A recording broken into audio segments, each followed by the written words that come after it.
dunia ni kosong je. Bila hantar Nabi Adam lahirkan anak cucu dia, barulah dunia dibangun. Barulah orang bina bandar, bina kapal, bina bangunan tinggi-tinggi. Jin dia tidak membangunkan dunia. Manusia dia bangunkan dunia. Itu salah satu sebab Tuhan cipta manusia, untuk bangunkan dunia. Jadi nak bangunkan dunia ni kena ada aturan dia. Ikut Imam Al-Ghazali, nak bangunkan dunia, nak bagi dunia ni teratur, kena ada 3 benda. Yang pertama, perkara asas, perkara pokok. Yang kedua, pelayan kepada perkara pokok ni tadi. Perkara pokok dah ada, pelayan dia pula. Yang ketiga, penghias kepada perkara pokok ni tadi. Perkara pokok ni apa dia? Bila manusia nak hidup di dunia ni dengan teratur, dia mesti ada pertanian. Sebab manusia perlukan makanan. Kalau tak ada pertanian, manusia dia tak boleh hidup. Nak makan apa? Larat kan nak buru binatang saja. Jadi mesti ada pertanian. Orang asli dalam hutan pun dia bertani juga, tanam padi huma, tanam ubi kayu. Mesti ada pertanian, baru hidup boleh teratur.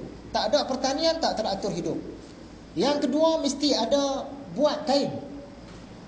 Buat kain, sebab manusia perlukan pakaian. Kalau tak ada pakaian, manusia tak boleh hidup sempurna, tak boleh teratur. Takkan nak telanjang je bila malam masuk dalam gua, tidur dalam gua, tak ada pakaian, dia tak boleh. Sejuk, bila sejuk dia terpaksa perlukan kain. Nak tutup badan, mesti ada kain. Yang ketiga, mesti ada orang yang bina tempat tinggal, rumah-rumah. Sama ada dalam gua ataupun bawah tanah, ataupun rumah macam rumah kita, ataupun bangunan tinggi, atau macam mana pun lah, mesti ada orang yang mahir buat rumah. Barulah manusia boleh hidup teratur. Pertanian, pakaian, tempat tinggal. Yang ni keperluan asas manusia. Dan satu lagi, politik. Politik di sini maksud dia pemerintahan. Kita tengok orang asli dalam hutan pun dia ada ketua. Itu politik lah tu. Mesti ada pemerintahan. Kalau semua orang hidup masing-masing je, dia tak teratur. Kita nak ikut arahan siapa? Macam dalam keluarga, dia mesti ada ketua seorang, suami, mesti ada penolong, mak, mesti pula ada anak-anak pula, abang, kakak, barulah adik-adik. Katalah dalam keluarga ni tadi tak ada siapa jadi ketua, nak dengar cakap siapa, keluarga jadi tak teratur. Jadi kata Imam Al-Ghazali, nak hidup di dunia ni, perkara pokok, perkara asasnya mesti ada pertanian, mesti ada buat pakaian, mesti ada tempat tinggal, dan mesti ada politik. Itu yang asas. Tak ada yang asas ni, manusia dia tak boleh hidup teratur. Yang kedua, pelayan kepada perkara asas tadi. Pelayan kepada pertanian. Nak kena pula ada orang buat alat pertanian. Tukang kayu, tukang besi, dia buat alat-alat supaya pertanian tadi jadi mudah. Itu pelayan. Dia pelayan kepada perkara asas. Kain, nak buat baju. Nak buat baju mesti ada benang. Jadi nak kena ada pula orang yang hasilkan benang. Hasilkan benang baru boleh orang tu tenun buat baju. Jadi pelayan. Perkara pokok, pelayan. Yang ketiga, penghias. Penghias dia, penyempurna dia. Pertanian tadi, bila dapat gandum, kena proses gandum. Bila dapat beras, kena proses beras. Dapat jagung, kena proses jagung. Imam Ghazali bagi contoh tumbuk tepung. Dah dapat gandum tadi, dia kena proses, dia kena tumbuk supaya jadikan tepung. Baru manusia boleh makan. Ini penghias. Dah dapat tepung tadi, buat pula roti, baru manusia boleh makan. Dah dapat kain, orang buat benang ada, buat baju ada, nak kena gunting kain tadi.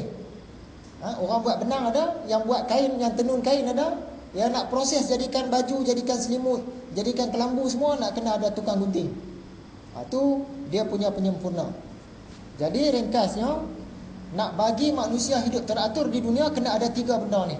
Perkara asas, pelayan kepada perkara asas, dan juga penyempurna. Itu nak manusia nak hidup di dunia. Imam Al-Ghazali, dia kiaskan pula dengan diri manusia. Sebagaimana juga dunia, sebagaimana juga bumi, manusia ni kalau diri dia nak hidup teratur, dia kena ada 3 benda juga. Perkara pokok, iaitu hati, jantung, otak, paru-paru. Semua tu perkara pokok. Dan manusia kena ada pelayan kepada perkara pokok, iaitu tali perut, urat-urat saraf, pembuluh-pembuluh darah yang dalam tu. Yang ketiga, nak kena ada penghias pula, sama macam dengan dunia tadi. Sebagaimana dunia nak hidup, macam itulah manusia nak hidup. Dan penghias kepada manusia ni tadi, dia punya kuku, rambut-rambut kening, anak jari, yang luaran ni, kulit-kulit, yang tu dia punya penyempurna. Jadi kata Imam Al-Ghazali, antara perkara pokok, pelayan kepada perkara pokok dengan penyempurna, mana yang lebih penting? Yang lebih penting ialah perkara pokok. Kalau manusia nak hidup di dunia, yang paling penting tadi perkara pokok dia ialah bercucuk tanam, buat kain, buat rumah, dan juga pemerintahan. Bagi manusia yang paling penting yang mana? Hati. Dia punya hati tu yang penting. Otak, jantung, hati, yang tu yang paling penting. Nak bandingkan dengan perut, dengan urat saraf, dengan kulit, dengan kuku, dengan jari, semua tadi hati yang paling penting. Kok mana pun yang paling penting ialah perkara pokok.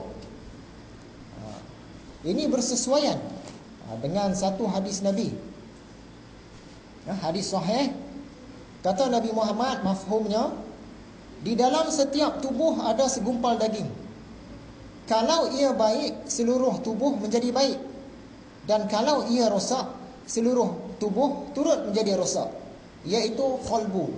Qalbu ni hati. Dalam tubuh badan manusia ni ada hati.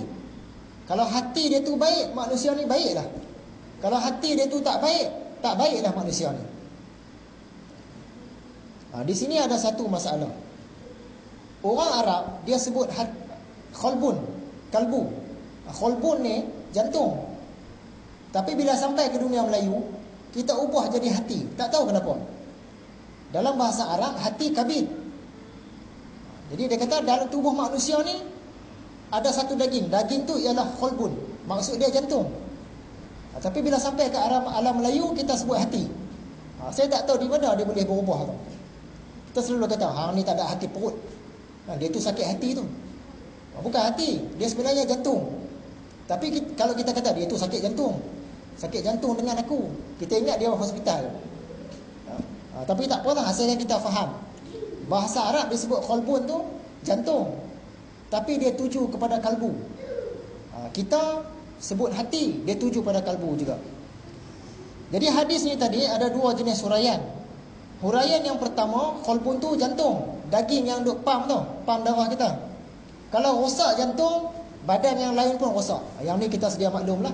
Orang sakit jantung, badan dia memang jadi lemah, jadi tak bermaya, jadi tak sihat. Satu lagi, hati yang kita tak nampak.